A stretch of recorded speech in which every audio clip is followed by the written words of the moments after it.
என் பொண்ணோட டார்ச்சர் பாருங்க. தினம், தினம், தினம் எனக்கு எப்படிலாம் வேலை வைக்கிறான்னு. ஒரு 100 கிராம் பட்டர் வாங்கிட்டு வந்து ப்ரௌனி செய்யலான்ட்டு ஃப்ரிட்ஜில வச்சிருந்தேன். எல்லாத்தையும் கிச்சன் டோரு, வெளிய டோர் எல்லாம் லாக் பண்ணிட்டு போனேன். சேட்டை பண்ணுவான்னு. ஆனா ஃப்ரிட்ஜ் டோரை லாக் பண்ணாத கவனிக்காம போயிட்டேன். எடுத்துட்டு வந்து மொத்தமா பூசி பட்டர் குளியல். தலையெல்லாம் பாருங்க. கை காட்டு. கை, காலு, மூஞ்சி. உங்க தங்கச்சி பண்ற சேட்டையை பார்த்துட்டு இவர் ரசிச்சுட்டு சிரிச்சிட்டு இருக்காரு. நான் இப்போ என்ன பண்ணுவேன், இது எப்படி க்ளீன் பண்ணி எடுப்பேன்னு தெரியல. எனக்கு அவ்வளோ கோவம் வருது. தினம் தினம் தினம் இந்த மேடம் எதனா எனக்கு ஒரு வேலை வைக்கிறாங்க. இப்படி தான் இருப்பாங்களா எல்லா குழந்தையும்? இவங்கள டைவர்ட் பண்ணுறதுக்கு எதனா ஒரு வழி சொல்லுங்க. என்னால் முடியல. விக்கி, பாப்பா பண்ணுற சேட்டையெல்லாம் நீ உட்காந்து பார்த்துட்டு ரசிச்சுட்டு இருக்க அப்படி தானே? அம்மா எவ்வளோ தான் வேலை செய்கிறது. வெளியே துணி துவைச்சிட்டு அதை கொஞ்சம் கழுவிட்டு வந்தேன். அதுக்குள்ளே இந்த சேட்டை வெளியே ஒரு டோர் திறந்து விட்டுருந்தோன்னே தண்ணியில் வந்து ஆட்டம் போட்டாங்க. சளி பிடிச்சிருக்கு, இருமல் இருக்கே அப்படின்னு சொல்லிட்டு உள்ளே விட்டுட்டு கதவை சாத்திட்டு துணி துவைச்சிட்டு இருந்தேன், டிவி போட்டு விட்டுட்டு. டிவி பார்க்காம இந்த வேலையெல்லாம் செஞ்சு எனக்கு எக்ஸ்ட்ரா இது எப்படி க்ளீன் பண்ணி எடுப்பேன். பிசு பிசுப்பு இந்த இடத்துல காலை வச்ச வழுக்குது ஃபுல்லாக. அவங்களே பட்டர் குளியல் ஃபுல்லாக. இப்போ சுடுதண்ணியில் போய் குளிக்க வச்சு எடுத்துகிட்டு வரணும். அமுத்தி எடுக்கிற சுடுதண்ணியில் சுட சுட. ஏன் வேல் இப்படி பண்ணுற? ஆ, அம்மாவை ஏன் இப்படி டார்ச்சர் பண்ற? அம்மா பாவம் இல்லையா? பாவமா இல்லையா? கோவம் வந்து இனிமேல் அடி பொழக்கிற இரு.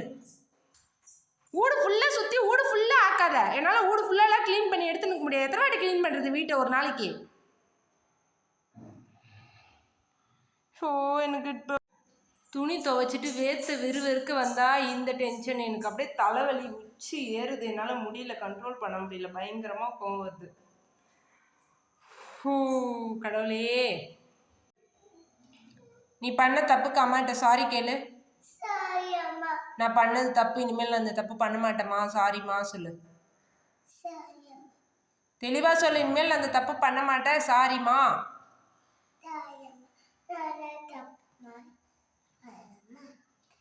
இந்த மேடம் வந்து ஏதாவது தப்பு பண்ணி நான் அவங்ககிட்ட கோவமாக பேசினாலோ இல்லை ஒரு அடி அடித்தாலோ அழுந்துட்டு போயிடுவாங்க. ஒரு 5 நிமிஷம் 10 நிமிஷம் கழித்து வந்து, அம்மா நீ என்னை இங்கே அடிச்சல, என்கிட்ட சாரி கேளு, என்கிட்ட சாரி கேளு அப்படின்ட்டு புட்டிவாதமாக நான் சாரி கேட்குற வரைக்கும் நின்று கேட்குறாங்க. இவங்க பண்ணுற தப்புக்கு மட்டும் ஜஸ்ட்டு சாரிம்மா. அது தெளிவாக என்னை இங்கே அடிச்சல, என்னை ஏன் அடிச்ச, என்கிட்ட சாரி கேளு அப்படின்னு கேட்பாங்க மேடம். கையை தலையிலேருந்து எடு, குளிக்கலாம் போ. நமக்கு வந்து ஒரு மாதிரி ப்ரெஷராக இருக்கும் எந்நேரமும். கொஞ்சம் எதனா ஒரு வேலை செய்யணும்னு வச்சுக்க, துணிக்கு வந்து கையில் துவைக்கிற துணியெல்லாம் ஊற வச்சுட்டேன். சரி என்ன ஆனாலும் துவைச்சிடலாம் ஈவினிங்னு சொல்லிட்டு துவைக்க ஆரம்பித்தேன். அவியல் அம்மா வந்து டிஸ்டர்ப் பண்ணிகிட்டே இருக்காங்கன்னு சொல்லிட்டு டிவி போட்டு விட்டுட்டு உள்ளே விட்டுட்டு டிவி பார்த்துட்டுருமா, நான் துவைச்சிட்டு வந்துடுறேன்னு சொல்லிட்டு கிச்சனு, சாமி ரூமு எல்லாம் லாக் பண்ணிட்டு போனேன். ஏன்னா நான் வெளியே போனால் அவங்க எதனா வேலை வைப்பாங்க. ஆனால் ஃப்ரிட்ஜை வந்து க்ளோஸ் பண்ணுறத மறந்துட்டேன். நம்ம எதனா எவ்வளோதான் கான்ஷியஸாக இருந்தாலும் இந்த மாதிரி ஆகும். ஒரு பேக்கெட் பட்டர் வந்து 100 கிராம் பட்டர் வந்து வாங்கிட்டு வந்து வச்சது ஓப்பன் கூட பண்ணலை. அது மொத்தமாக எடுத்து பூசி வேலை வச்சுட்டாங்க. அது வந்து ஒரு வேஸ்ட்டு கிளாத் இருக்குல்ல, ட்ரை கிளாத், அந்த மாதிரி 4-5 கிளாத் இருந்துச்சு. அதை ஃபுல்லாக வச்சு தொடச்சி எடுத்துட்டு, அதுக்கப்புறம் ஸ்க்ரப்பர் வச்சு சோப் வச்சு நல்லா ஸ்க்ரப் பண்ணிவிட்டு, அதுக்கப்புறம் சுடு தண்ணியில் நல்லா கொதிக்க தண்ணியில் வந்து துணியை வந்து புழிஞ்சு எடுத்து அதை வைப் பண்ணி எடுத்துட்டேன். ஓரளவு பிசுப்பு தன்மை போயிருக்கு. இருந்தாலும் அந்த பட்டரோட ஸ்மெல் வந்து வீட்டில் இருக்குது.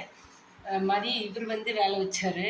அதனால வீடெல்லாம் கொஞ்சம் க்ளீன் பண்ணிவிட்டு இவர் வந்து குளிக்க வச்சு உட்கார வச்சுட்டு அந்த வேலை பார்த்துட்ருந்தேன். இப்போது அவங்க நான் திரும்ப ஆக்சுவலாக வீடு ஃபுல்லாகவே அவங்க நடந்து அங்கங்கே பிசுப்பாக இருக்குது.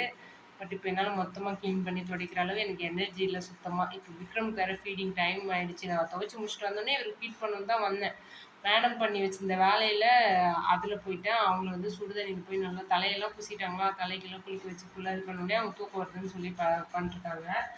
சரி அவங்க இருந்து நான் ஃபஸ்ட்டு இவனுக்கு ஃபீட் போடுறேன்னு சொல்லிவிட்டு அவருக்கு வந்து கஞ்சி காய் வேக வச்சு வச்சுருந்தேன். அது வந்து இந்த ஜார் வாங்கினதுலேருந்து இதிலே கொஞ்சம் பாத்திர வேலை கம்மியாக இருக்குது. இதிலே அரைச்சி இது வந்து ஃபில்ட்ரு பண்ண வேண்டிய அவசியம் இல்லாத அளவு நல்லா அரைஞ்சிடுது. சம்டைம்ஸ் வருது, ஆனால் கொஞ்சம் உஷாராக பார்த்து ஃபீட் பண்ணணும். அதனால் இதை அரைச்சிட்டு இவர் ஃபீட் பண்ணிவிட்டு அப்புறம் அவங்களுக்கு எதாவது சாப்பாடு கொடுத்து அவங்களை தூங்க வைக்கணும். வீடு வந்து நாளைக்கு தான் திரும்ப துடைக்கணும். இன்னைக்கு செவ்வாய்க்கிழமை வேறயா, செவ்வாய்க்கிழமை நைட்டில் உட்காந்து வீடு துடைக்கவும் என்னால் துடைக்கணுன்ட்டு இருந்தாலும் என்னால் முடியல. அவ்வளோ டயர்டாக இருக்குது. இது ஃபீட் பண்ணிவிட்டு நான் சூடாக ஒரு காஃபி குடிச்சிட்டு பாப்பாவுக்கு வந்து சத்து மாவு கஞ்சி காய்ச்சி ஊட்டணும். அப்போ தான் அவங்க தூங்குனாங்கன்னா நைட்டில் டிஸ்டர்ப் ஆகாமல் தூங்குவாங்க. எதுவுமே சாப்பிடாம தூங்கிட்டாங்கன்னா அவ்வளோதான். தலைக்கு தண்ணி ஊற்றினால இப்போ அவங்களுக்கு தூக்கம் வருதுன்னு சொல்லிட்டு இருக்காங்க. இப்படி தான் இருக்குது. சில டைம் நம்ம என்னதான் எல்லாத்தையும் அக்செப்ட் பண்ணிட்டு பண்ணாலும் இந்த மாதிரி அடுத்தடுத்து எதுனா வேலை வரும்போது நம்ம டயர்டாக இருக்கும்போது எங்கேயாவது ஓடி போயிடலாமா அப்படின்னு தோணுது. எந்த மாதிரி யாரெல்லாம் ஃபீல் பண்ணுறீங்கன்னு மறக்காமல் கமெண்ட் பண்ணுங்க. ஏன் விக்கி, உன் தங்கச்சி பண்ணுற டார்ச்சர்லாம் நீ உட்காந்து பார்த்துட்டு இருக்கியா நீ? அப்பா எங்க? அப்பா எங்க? அப்பா வர்றதுக்கு லேட் ஆகும். அவங்க அப்பா ஒர்க் முடிச்சுட்டு வர்றதுக்கு நைட்டு 11, 12 அந்த மாதிரி ஆகிடும். ஒரு நாள் ஒரு மாதிரி அவருக்கு ரொம்ப டயர்டு, ப்ரெஷரு. நம்மளை வந்த உடனே நம்மளோட எங்கள் வீட்டில் நடந்த ப்ரெஷர்லாம் அவர்கிட்ட புலம்புனோன்னா அவர் டென்ஷனே ஆகிடுவார். என்ன பண்ணுறது, 2 பேரும் மாற்றி மாற்றி சண்டை போட்டுட்டு சமாளிச்சுட்டு ஒன்றா இருந்து தானே ஆகணும். ஏவிக்கி சரிடா, அப்பா வருதா பாரு, அப்பா வருதா பாரு, அப்பா வருதா பாருன்னு எட்டி பார்க்குறாரு. வந்துச்சா? வந்துச்சா? சிரிப்பு. இப்படி சிரிச்சு சிரிச்சே விக்ரம் ஏமாத்திடும். நைஸ் வச்சிருவான். விக்ரம்க்கு வந்து ஃபீட் பண்ணிட்டேன். இவங்களுக்கு ஃபீட் பண்ணி முடிக்கிறதுக்குள்ளே மேடம் வந்து தூங்கிட்டாங்க. இப்போ எப்படியாவது அவங்களுக்கு வந்து சாப்பாடு ஊட்டி தூங்க வைக்கணும், இல்லைனா நைட்டு ஃபுல்லாக ரொம்ப கஷ்டம். டெய்லி ஏதாவது இந்த மாதிரி ஒரு வேலை பண்ணுறாங்கங்க. என்னால் முடியல, சமாளிக்க முடியல. ஆக்சுவலாக அந்த ஒரு குழந்தை வந்து இந்த மாதிரி ஸ்பெஷலாக இருக்காங்கன்னா அவங்க கூட இருக்கிற சிப்ளிங்ஸ் வந்து, அதுவும் அவங்களுக்கு பின்னாடி பிறக்கிற குழந்தை வந்து ரொம்ப துருன்னு ஆக்டிவாக எல்லாத்துலேயுமே கொஞ்சம் நல்லா பண்ணுற மாதிரி தெரியும். நல்லா படிக்கவும் செய்வாங்க, ரொம்ப ஓவர் ஆக்டிவாகவும் இருப்பாங்க அப்படிங்கிற மாதிரி சொன்னாங்க. அது உண்மைதான் போல். ஆனாலும் நமக்கு வந்து கொஞ்சம் சில டைம் வந்து வியல் வந்து ரொம்ப ஓவர் ஆக்டிவாக இருக்காங்களோ அப்படின்ட்டு கொஞ்சம் பயமாக இருக்கும். ஏன்னா ஒரு குழந்தை கஷ்டப்பட்டுட்டே போனால் இன்னொரு குழந்தைக்கு எதனா ஒரு ப்ராப்ளம் வந்துடுமோ அப்படிங்கிற ஒரு பயம் சின்னதாக வரும். பட்டு இது வந்து நார்மல் தான். இவங்க இப்போ வேளாண்மை பண்ணுறதெல்லாம் வந்து நார்மல் தான். அதனால் நீங்கள் பயப்பட தேவையில்ல அப்படின்னு தான் சொல்கிறாங்க. இருந்தாலும் அப்படி இருக்குது. நேற்று என்ன பண்ணாங்க, விக்ரமோட ஹோமியோபதி மெடிசன் வந்து டப்பா குட்டி குட்டி டேப்லெட்டாக இருக்கும். ஒரு 3 டப்பா, 1, 2, 3 3 நம்பர் இருக்கும். அது 3த்தையும் ஒன்றா எடுத்து கொட்டிட்டாங்க. ஒன்றும் பண்ண முடியல. அது பெருக்கி வாரி கொட்ட வேண்டியது தான். ஏன்னா அது 3த்தையும் மிக்ஸ் பண்ணிட்டாங்க. அது பிரிக்க முடியாதுல்ல. இப்போ நாளைக்கு போய் திரும்ப மெடிசன் வாங்கிட்டு வரணும்.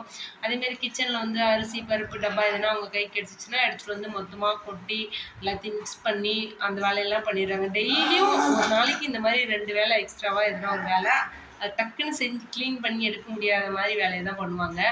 ஊதுபத்தி வந்து ஒரு 50 ரூபா டப்பா வாங்கிட்டு வந்து சாமி ரூமில் வச்சுருந்தேன். இவங்க வந்து சாமி ரூம் ஏதோ கொஞ்சம் ஓப்பன் பண்ணி விட்டுட்டோம் போல். போயிட்டு அந்த டப்பாவை எடுத்து அந்த வத்தியெல்லாம் எடுத்து அதை போட்டு பிசைஞ்சு அந்த வத்தியெல்லாம் உதிர்த்து வீடே வத்தியோட வாசனை வர மாதிரி பண்ணிட்டாங்க. அதாவது நமக்கு என்னென்னா யூஸ் பண்ணிட்டு இருக்கிறத எடுத்து இந்த மாதிரி பண்ணாங்கன்னா கூட பரவாயில்ல. யூஸே பண்ணாமல் பிரிக்காமல் இருக்கிறத எடுத்து காசு வேஸ்ட்டு. அந்த க்ளீன் பண்ணுற வேலையும் ஜாஸ்தி, ப்ரெஷரும் ஜாஸ்தி. இந்த வெண்ணெய் இந்த பட்டர் எடுத்து இந்த மாதிரி பண்ணுறது இது 3rd டைமோ 4th டைமோ இந்த மாதிரி பண்ணுறாங்க. எவ்வளோ தான் நம்ம கான்ஷியஸாக இருந்தாலும் ஃப்ரிட்ஜை அடிக்கடி ஓப்பன் பண்ணும்போது மோஸ்ட்லி பூட்டிடுறேன். சில டைம் மறந்து விட்டுடுறேன். அந்த மாதிரி டைமில் இந்த மாதிரி பண்ணிடுறாங்க. டிவி பார்க்குறாங்க, பட் அதுலேயே ரொம்பலாம் ஒன்றும் இல்லை. கொஞ்ச நேரத்தில் இப்படி டைவர்ட் ஆகிடுவாங்க. ஆக்சுவலாக அது நல்ல விஷயம் தான். ரொம்ப அந்த டிவிக்குள்ளே போய் பார்க்குறது இருக்கக்கூடாது தான். பட் இந்த மாதிரி வேலைலாம் செய்யும்போது டிவியே பார்த்துட்டு இருக்கலாமோன்னு தோணுது. யாருக்கெல்லாம் இப்படி நடக்குதுன்னு சொல்லி மறக்காமல் கமெண்ட் பண்ணுங்கள். ஏன்னா நான் மட்டும்தான் இப்படி கஷ்டப்படுறேன்னா இல்லை இது மாதிரிலாம் நிறைய பேர் இருக்கிறீங்களான்னு தெரிஞ்சுக்கலான்னு சொல்லிட்டு தான் கேட்குறேன். கோவம், டென்ஷன் அந்த டைம் அந்த வெளியேருந்து வந்து அந்த பட்டரை பார்க்கும்போது அவ்வளோ கோவம் வந்துச்சு. அவங்ககிட்ட கற்றுனேன். இப்போ யோசிச்சா குழந்தைங்கன்னா இப்படி தானே இருப்பாங்க அப்படிங்கிற மாதிரி இருக்குது. சில டைம் டென்ஷன் அந்த நிமிஷம் அந்த டைமில் ரொம்ப கோவம் டென்ஷன் அதிகமாக ஆகுது. பட் அந்த டைம் கொஞ்சம் கண்ட்ரோல் பண்ணிட்டு இருந்துட்டோன்னா அப்புறம் நார்மல் ஆகிடுவோம். சில டைம் நான் கோவப்படுவேன், அடிக்க கூட செய்வேன். ஒரு சில அடி அடிப்பேன். ஏன்னா அவங்க பண்ணுற வேலை வந்து தப்பு அப்படிங்கிறது புரிய வைக்கணும் இல்லையா? சில டைம் கத்திட்டு மட்டும் விட்டுடுவேன். அதுக்கப்புறம் கொஞ்ச நேரம் கழிச்சு அவங்களுக்கு சொல்லி புரிய வச்சு, சாரி சொல்லு அப்படின்னு சொல்லுவேன். அவங்க அதுக்கு மேல நான் ஏதாவது கோவப்பட்டேன்னா, கத்தினாலோ, அடிச்சாலோ வந்து உடனே நீ என்ட்ட சாரி சொல்லு. நீ என்ன அடிச்சல்ல சாரி சொல்லு. நீ என்ட்ட கோவமா பேசினல்ல சாரி சொல்லு அப்படின்னு நான் வந்து அவங்க கிட்ட சொல்றேன் இல்லையா, நீ இந்த இத தப்பு பண்ணா சாரி சொல்லணும்னு சொல்லிட்டு. அத வந்து ரிப்பீட் பண்றாங்க. நீ தப்பு பண்ணல, நீ என்ன அடிச்சல்ல, நீ என்ன திட்டினல்ல, அதுக்கு சாரி சொல்லு அப்படின்னு கேட்குறாங்க. அதெல்லாம் பார்க்கும்போது ரொம்ப ஒரு மாரி அந்த டைம்க்கு அந்த கோவம்லாம் மறைஞ்சிட்டு, என்னடா இவ இப்படி பேசுறா அப்படிங்கிற மாதிரி ஒரு சந்தோஷம் வரும். ஓகே ஃப்ரெண்ட்ஸ், நெறைய நான் பேசி வீடியோ எடுத்தேன்னா, அது போற டைமே தெரியாது போல. போயிட்டே இருக்கும் போல.